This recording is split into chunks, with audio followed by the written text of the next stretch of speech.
Thank you for joining us for another episode of Business Advice on the Go. I can't wait for you to meet this new guest. He is going to be exciting and entertaining, and he's also in an industry that I know a lot of folks are interested in.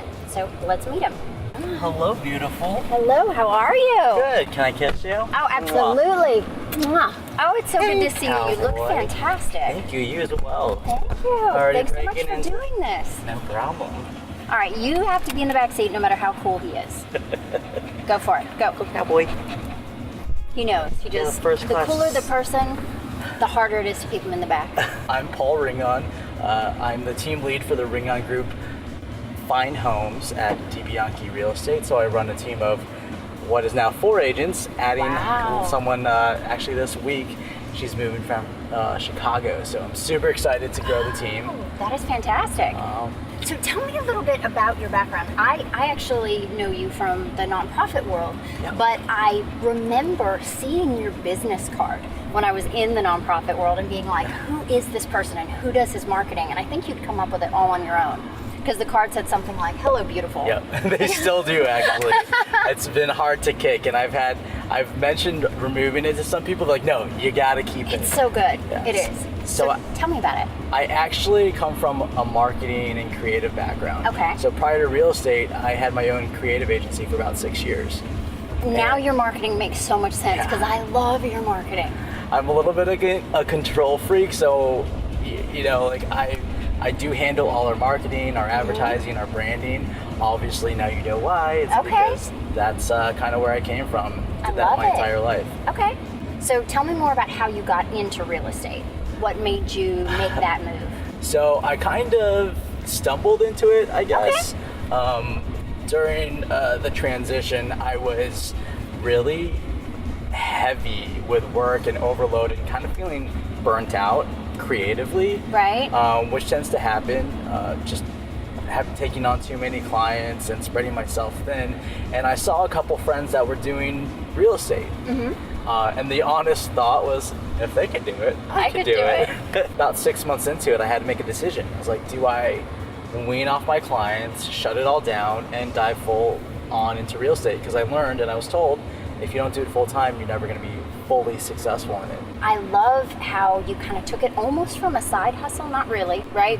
And then transitioned over. So I know a lot of folks that find something else that they're passionate about, they're scared. Like they're so scared to like turn this off. I know I can make money Sure. at this. I know I can do this and go to this. So what kind of fears did you face and how'd you overcome them? Oh gosh, the immediate fear is, am I going to make money? Right. Because I'll tell you, the first year that I decided, the 9 to 5 is not for me. It's never been for me. And to open up my own company, I think I made $17,000 that first Right. year. It's like the hustle, the grind, and I realized that I have always been kind of a salesperson. Right. So I was a little bit like scared at first. Like, how am I going to sell things? I was like, wait, I've been selling things my whole life. After I got over that fear, I was like, it's fine. I will be able to sell my services just like anything else. But at the same time, I was like, how do I know it? How do I learn everything? Right. How am I going to sound knowledgeable like my mentor or the other people I'm around? I'm like, I don't know anything. Right. And even in the class, they tell you you don't really know anything until you start doing it. Oh, absolutely. Yeah. Well, and I think too, as an entrepreneur, and I thought this when I was in my sales career before I even started my own company, I was never afraid to say, I don't know that answer, but I know someone who does. Yep. And then it gave me an excuse to follow up, which sometimes in the sales process, that's all Yeah. you need is an excuse to call again, an excuse to talk again. Absolutely. I've had So- people tell me, like, thank you for being honest and saying you don't know the answer. Right? I found people really appreciate that, whereas everyone is terrified to say, I don't know. And I think people can tell when you're BSing. I think they Yeah. can tell when you're, well, it's kind of, I've noticed with consultants particularly, the longer they talk, they don't know the answer. I still make mistakes today. I still learn Everyone does. Exactly. And I'm like, the minute you stop learning, you stop growing. So, and the only way you learn is you make mistakes. You don't know things. Right. You surround yourself with people that do better or know more than you. All sales, I think, is about relationships. And I really find this to be true regardless of the industry. And I see you do it with your clients. I see you on social media. If if you help enough people, you're going to be super successful. And if you just look at it that way, if I just find enough people, help to find them a home, not I want to be I want to have a 7-figure year, I want to be this person, it just happens naturally.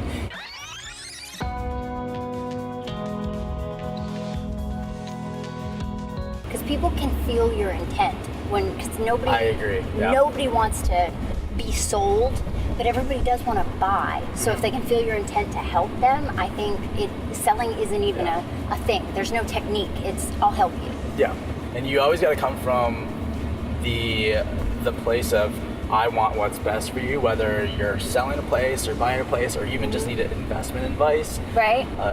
If your intent is to help them, then I don't have to worry about are they perceiving me as am I just trying to push a home onto them, or just trying to get the listing just for the sake of it. A lot of times with my clients, I am recommending them to be polarizing, which people can find very odd. They're like, what? I want everyone to like me. I'm like, you only want your people, the people that are your ideal clients, to want to work with you. You want the people who aren't your ideal clients to be like, not for me, because it'll save you time.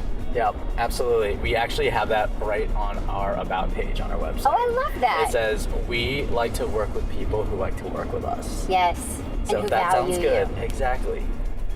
Some people are just all about the bottom line, and we're not always about that. We know what we can provide and what our service is. Mm-hmm. So why would we downgrade our standards to meet yours? And that just doesn't sit right with me. No, absolutely. Well, and I love that. I think you're actually doing a benefit to those potential clients and a benefit to the clients you do take on, right? Sure. Because you're not spreading yourself too thin. You can really focus on them. Tell me about this, because I actually haven't had an entrepreneur talk about what are the benefits and the struggles of working with someone you're also in a relationship with. Oh. Right? Because that's a whole different thing. That's deep. Okay. Benefits and struggles. So. Because there's both, I would think. So I think the benefits are the person so well, and their strengths and their weaknesses. Right. You know how to communicate. I'll tell him, here's my client, this is everything you need to know. Right. I know he'll be great. Mm-hmm. And that's the benefit of that. And be like, hey, we're in the same household, so I'll be able to follow up with you later. Benefit is you're running late. You need to get out the door. Right.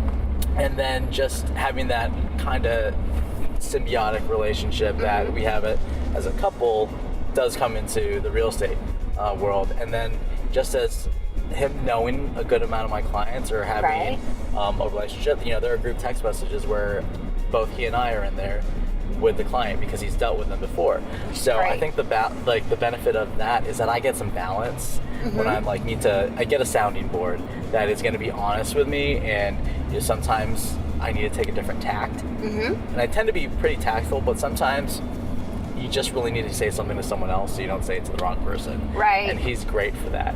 I think maybe some of the non-beneficial things. Right. It's sometimes I don't want the opinion, but it's there. And at the end of the day, it is glad that he sometimes offers his opinion. And then the other thing that's been challenging, I would say, is as the team leader, and if we have a team meeting, I have to come at it from that point. Right. So it's let's leave relationship out of that. So I don't like the word boss either. To me, boss means middle management person who tells other people what to do and isn't inspiring. Like a finger wagger. Yeah. So I love the word leader, because leaders don't necessarily leverage their authority. They leverage their influence and inspire all the people around them. And I find you extremely inspiring. I think a lot of people do. Thanks. So I would take boss out of your vocabulary. I'd say let's lead people, because the last time it was fun to boss people around, you're probably 6 and you're like, it's my house, my rules. Being a leader though, and having that inspiration and having people want to do things for you. Yeah. Have you ever had a role where you actually weren't in charge of everyone, but you were responsible for everything that happened? Yeah. Right? So that's a leader. I feel like that's one of the ways that people really start to understand their leadership traits, is when they're put in that kind of role. You're responsible for everything. It's your head that's going to get chopped off if things don't work out, but none of these people actually work for you. Good luck. Exactly. You know what? That comes into play with like nonprofit roles where, Good point. none of these people work for me, but I'm the leader, and We've only ever been in the nonprofit world, and without exposure to different types of business, they have a more myopic view of how to do things, and I feel like that can be a big challenge. Sure, that's like the word of the day, myopic. Well, I was actually told word of the day, myopic. Because people get used to what they're surrounded by, and that's why it's always good to step outside of your industry sometimes to figure out, okay, how do they do things in a completely different industry where where their aim is still the same. So the things I'm looking at aren't always real estate blogs or real estate. Right. I don't ingest real estate all day every day, and sometimes you have to look at things outside the box, like with our marketing. I'm like, okay, let's look at luxury brands or car advertising or furniture store, or how do we pull from other industries that aren't so like, hi, I'm a real estate agent, right? I'm gonna sit here with my arms crossed. And that's the token picture too. So it's funny, now you've mentioned something that's on my website, so I actually have a download about what would you learn from other industries, how would they approach, especially when people are struggling and they can't find a solution. Like, how would some other industry attack this? Because it may be that thought starter or that big idea that, oh yeah, I didn't even think about it, that nobody does it that way in my industry. Oh, maybe that's the thing. You got to put yourself out there, or it's never gonna really grow the way you want it to. And people want to do business, I always butcher this, know, like, and trust, right? Right? Yeah. Know, like, and trust. So I love that. They got to know you. They can't like you without knowing you. And once they like you, you got to earn their trust. Exactly. That's true. Well, it's like people, the whole thing, again, with sales, people buy from people they like. Yeah. And it doesn't matter how great what you have is, if people don't like you, and I think I take it a step further, if people can't tell you genuinely care, they're not going to buy from you. And they shouldn't. They should go find somebody who actually cares. Yeah. Exactly. I agree. This happens to a lot of entrepreneurs in like their first 3-4 years, right? They're comparing themselves to someone who's been doing it for 10 or 20. So you're number one, comparing yourself to someone who's at a different level than you because they've already been where you were and embraced the suck and all of those things. And then on top of it, someone's, all they're showing about being an entrepreneur is their travel and their car and all the big things. Whereas to your point, saying I'm struggling, the inspiration that would give other people because they already look up to you is just huge. And I think it's a great way we can give back. What do you just love about what you do? The honest answer to that is I love helping people. I love that. At the end of the day, it's really cool to drive down the highway or drive down the road and be like, help someone there.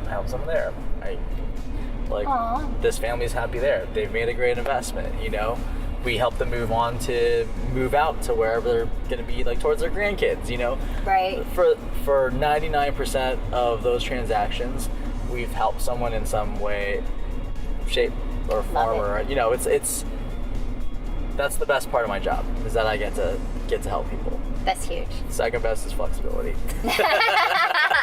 Which is also huge. I love that. If somebody were looking to get into your industry, and regardless of their age, unless you think that matters, and you can then say what age, what would be your number one piece of advice for them? Jump full in. Burn the boats. But do it like if you're gonna get into this industry, take the class, take the course, get a mentor, go to a brokerage that offers classes, learn from that. Like it's sink or swim. Right. With this industry and where you align yourself, just jump into the pool and figure out how to swim. And if you need help, someone will throw you a lifesaver. Right. Okay. So all in. Don't just dip your toe in because that'll just kind of slow your trajectory down. And that applies to so many things in life, right? Yeah. Okay, so I have a follow-up question for you. Yeah. And this one's hard because I don't know how I'd answer it. Which is why I'm asking you. I'm really hoping you'll help me out. I really hope I have a good answer to this one. How do you know when you're all in? Oh, okay. Now I'm getting all philosophical on you. I think you know you're all in when it's the first thing you think about when you wake up and the last thing you think about before bed. And there's very little to no distraction from that in your daily life. That's beautiful. Yeah. That you did really well. I think would that not have answered that as well.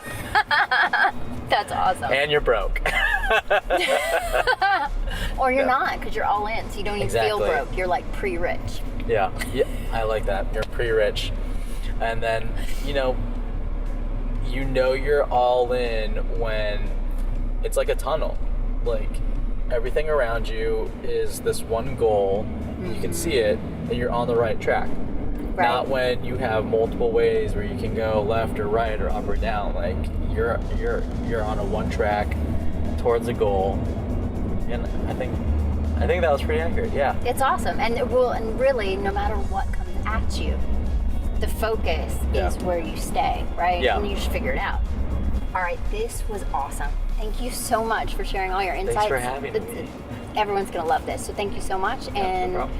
if I'm ever in Fort Lauderdale and I'm looking to buy or sell a home, you're my guy. Or you just want to grab a bite. There's that too. Awesome. Thank you Okay. so much. Thanks, April. Bye. Bye. Bye, cowboy. Mwah. You're right there. Thanks for watching Driven Outcomes Business Advice on the Go. We have loved having you along for the ride with us. If you'd like to make sure you never miss an episode, just subscribe below. You can also give us a like, leave a comment, or if you'd like to be a guest on the show, email the address below, accelerate@drivenoutcomes.com. We've loved having you with us. Have a great day. So let's meet him.